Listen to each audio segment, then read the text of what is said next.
Aujourd'hui, on vous emmène à Cherves, une petite commune de la Vienne qui compte un peu plus de 600 habitants. Et ici, on trouve quelques fous du patrimoine.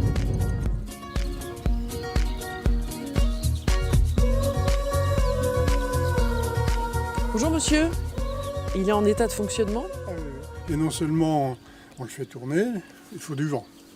C'est un mieux. moulin à vent.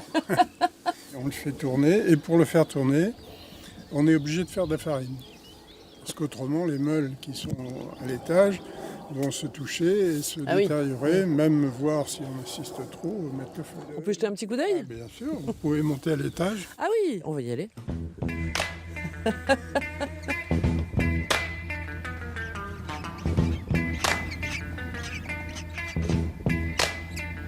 Ça a l'air tout à fait rustique et en fait, il y a une régulation de vitesse. Ah oui, c'est très élaboré Il y a finalement. une alarme de niveau, c'est la cloche.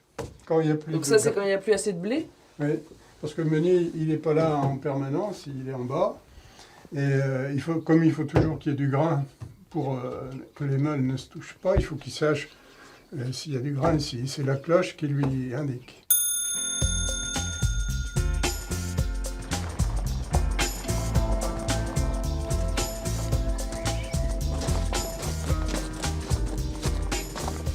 La salle, dites-moi, avec tous les tablis du sabotier, le billot du sabotier et aussi des tours à bois extrêmement anciens. Mais alors c'est parti de quoi cette idée de faire ce musée? Il date de quand déjà? Il a été inauguré par le préfet en 73. Ça a été un élan extraordinaire qui a enthousiasmé toute une génération. Et nous, on est partis comme des fous dans cette histoire. Oui, des fous, on ne savait pas où on allait.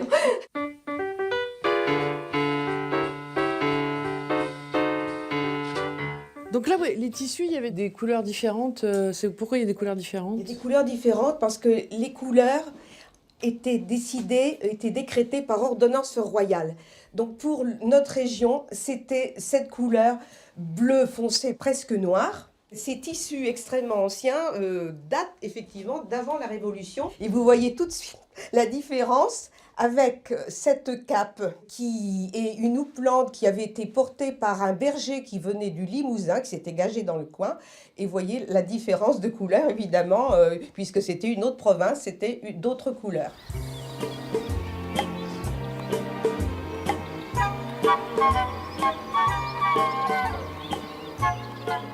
La grille du paradis. Ce très beau donjon de Cherves qui a été sauvé de la ruine, vraiment in extremis, date du XIIe siècle en gros. En fait, le château, à l'origine, c'était cette partie-là? C'était le donjon qui avait tout un rempart avec des douves, un corps de logis. Ah oui, donc on peut imaginer qu'il y avait plus que ça même alors. Ah ben, vous ne voyez pas tout là pour l'instant. Ah, alors on y va. Ce corps de logis s'est appuyé donc sur le rempart donc pour étendre la superficie d'habitation. Mais du coup, ça date de quand cette partie-là alors? Ah ben, ça s'étale. Si le donjon est du XIIe, il y a une partie du XVe, XVIe, XVIIe. Bon, oui, finalement, comme tous les châteaux. Comme tous les châteaux, ils ont évolué.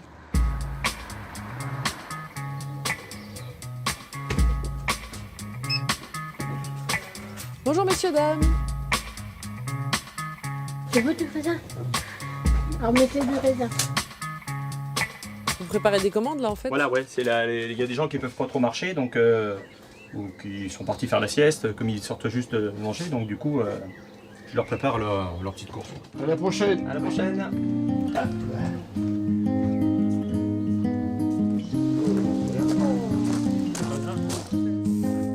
Alors, vous allez nous interpréter quoi? On va tenter de vous jouer alors la marche d'Archigny, qui ressemble plutôt à un galop. C'est une marche de mariée, normalement ça ressemble plutôt à un galop.